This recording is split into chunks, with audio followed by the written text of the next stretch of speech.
परम श्रद्धास्पद परम पूज्य आचार्य प्रवर के चरणों में से भक्ति वंदन, शासन से मुनि शिक्षण वंदन, अन्य मुनिवृंद बंधुओं और भगवान महावीर की जन्म जयंती, जन्म कल्याणक यह अवसर महावीर के अनुयायियों के लिए खुशी का अवसर है, उल्लास का अवसर है और महावीर को याद करने का अवसर है।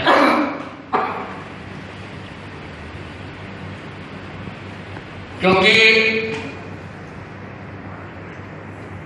ये प्रश्न उठता है कि महावीर जयंती क्यों मनाई जाए। क्योंकि महावीर को हम केवल एक दिन याद करें और पूरे साल भर भुला दें तो फिर क्या मतलब है।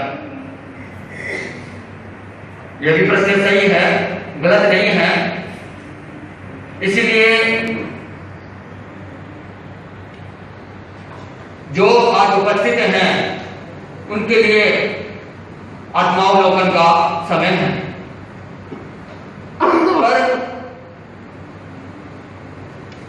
आज जो उपस्थित नहीं हैं, जिनको जो महावीर के अनुयायी हैं, जो आज के दिन भी महावीर को याद करने के लिए प्रस्तुत नहीं है, तैयार नहीं है, उनको केवल चिंता है अपने बिजनेस की या फिर चिंता है अपने परिवार की या चिंता है अपने पद प्रतिष्ठा की, कुछ भी कारण हो। क्योंकि ऐसे लोग भी हैं जिनको लगता है कि हमारा जो पद है, नाम है, सम्मान है, उसके अनुसार से वहां कार्यक्रम होगा नहीं, इसलिए हम वहां नहीं जाएंगे। या फिर ऐसे भी लोग हैं जिनको लगता है कि महावीर जयंती का जो प्रोग्राम है वो केवल भाषणबाजी का होगा, वहां बोर होंगे, हम नहीं जा सकते। कुछ भी कारण क्यों नहीं हो, लेकिन उनके मन में आज के दिन भी, इस पावन मौके पर भी महावीर को याद करने का मानस नहीं होता है। यह नहीं कहूंगा कि केवल यहां आने से ही महावीर को याद किया जा सकता है, या फिर जो अपने घरों में, ऑफिसों में बैठे हैं वो महावीर को याद नहीं करते हैं, वो भी करते होंगे। मैं इसीलिए आज के इस अवसर पर आप लोगों के जो भाव है उसके अनुसार से जो कैटेगरी है और उस कैटेगरी के अनुसार से महावीर के क्या सिद्धांत है उस पर चर्चा करूंगा। भाषण नहीं दूंगा, आपसे प्रश्न उत्तर करूंगा और उन प्रश्नों के उत्तरों के आधार पर ही मैं आपको समझाऊंगा कि महावीर जयंती मनाने का कितनी उपयोगिता है, कितनी सार्थकता है। हम ये कह देते हैं कि महावीर को या महावीर जयंती को केवल समारोह तक सीमित कर दिया गया है, पर जब हम आज का ही वर्तमान देखते हैं, आज का ही कार्यक्रम देखते हैं, तो मुझे लगता है कि ये समारोह भी बहुत उपयोगी है। जैसे कि बच्चों ने प्रस्तुति दी, कितनी सुंदर प्रस्तुति थी। अगर आज ये महावीर जयंती का अवसर नहीं होता और ये अवसर इस समारोह के रूप में नहीं होता तो ये प्रतिभाएं हमारे सामने नहीं आती, हमें पता नहीं चलता। इतनी छोटी सी उम्र का ये बच्चा कितनी निर्भीकता के साथ में बोल रहा है, ये टैलेंट है, ये अंदर छुपी हुई प्रतिभा है, ऐसे कार्यक्रमों से ही सामने आती है। इसलिए ये कार्यक्रम बहुत ही महत्वपूर्ण है। ये तो प्रतिभा विकास के संदर्भ में हुआ, लेकिन अब मैं आपसे 3 प्रश्न पूछूंगा। आप यहाँ उपस्थित हैं महावीर की स्मृति करने के लिए, महावीर की स्तुति करने के लिए, और उपस्थित हैं आप चाहते हैं कहीं न कहीं कि आपके मन में या महावीर के दिल में आपकी छवि विद्यमान हो। क्योंकि बहुत सारे लोग चाहते हैं कि महावीर के दिल में हम प्रतिष्ठित हो जाएं। क्या चाहते हैं? कौन कौन चाहते हैं कि वो हाथ खड़ा करें?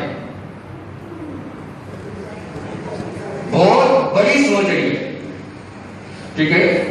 महावीर के दिल में स्थान बनाना बहुत बड़ी सोच है, लेकिन वो कैसे संभव होगा, ये फिर मैं आगे चर्चा करूंगा।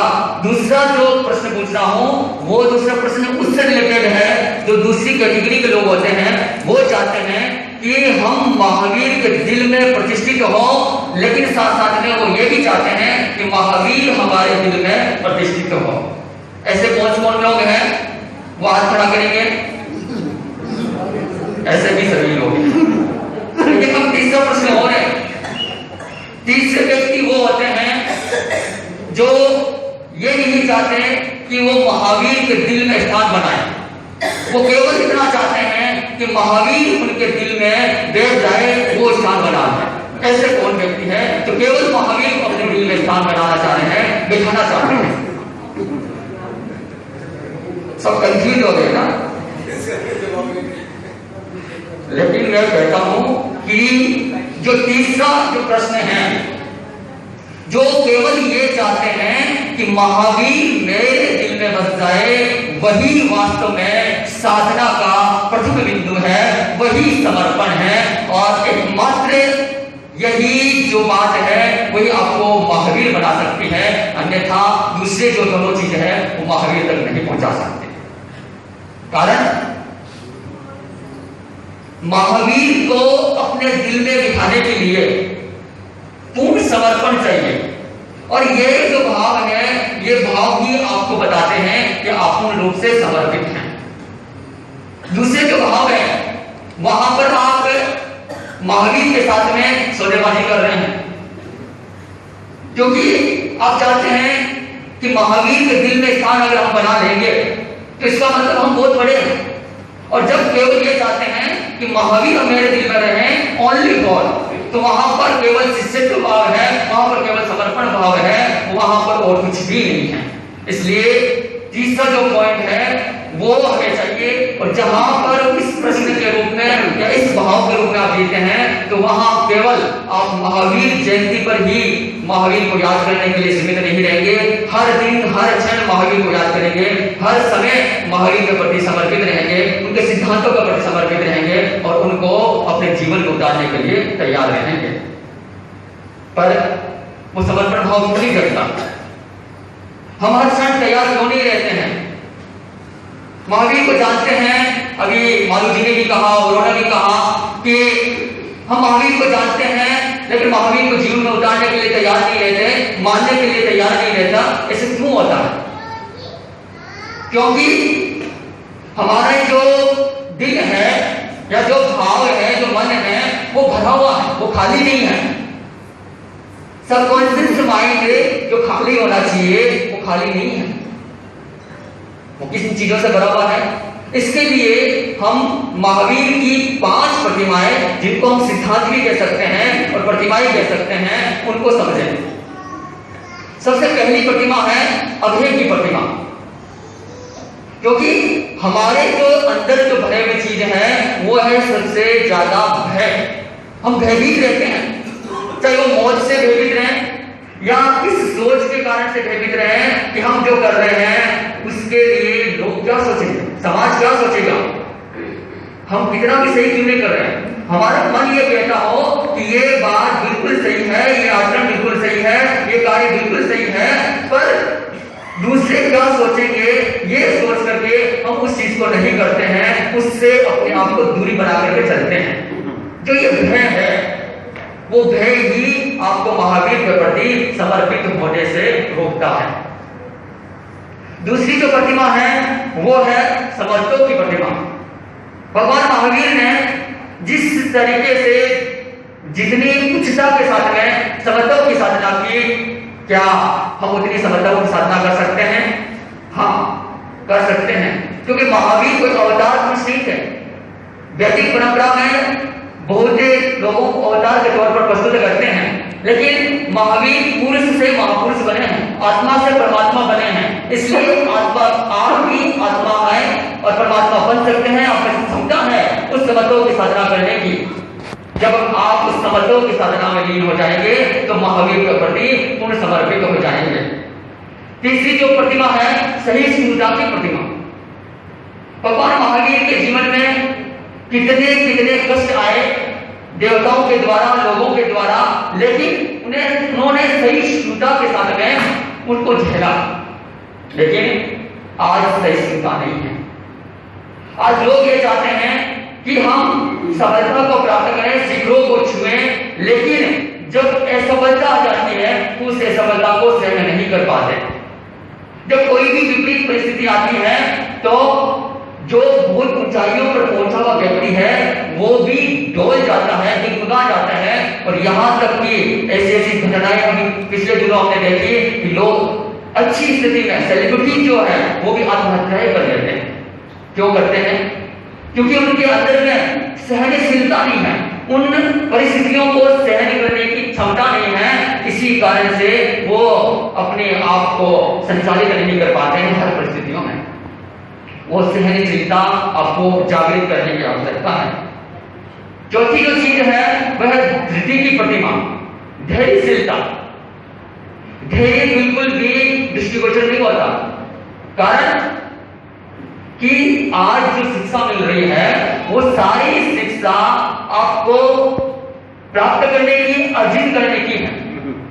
पर जो आप अर्जित करते हैं, प्राप्त करते हैं, उसको किस तरह से पचाना है वो आपको नहीं सिखाया जाता।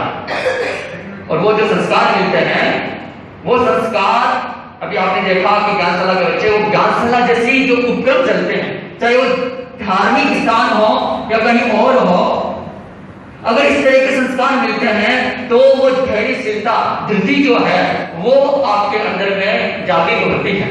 तो वो धृति की प्रतिमा आपको जागृत करने की जरूरत है। पांचवी जो प्रतिमा है वो है अप्रमाद की प्रतिमा। अप्रमाद की प्रतिमा का मतलब है कि आपके अंदर हमेशा लो जगती रहे, जागृत अवस्था आपकी बनी रहे। जागृत अवस्था किस रूप में? अप्रमाद किस रूप में? अप्रमाद का मतलब है कि आपके अंदर की ज्योति जो है, विवेक शक्ति जो है वो जागृत हो जाए। इसका मतलब है कि जहां विवेक शक्ति जागृत हो जाती है तो आप सही और गलत का निर्णय कर सकते हैं। आप ये निर्धारित कर सकते हैं कि आपकी जो पुरुषार्थ शक्ति है वो सही दिशा में जा रही है।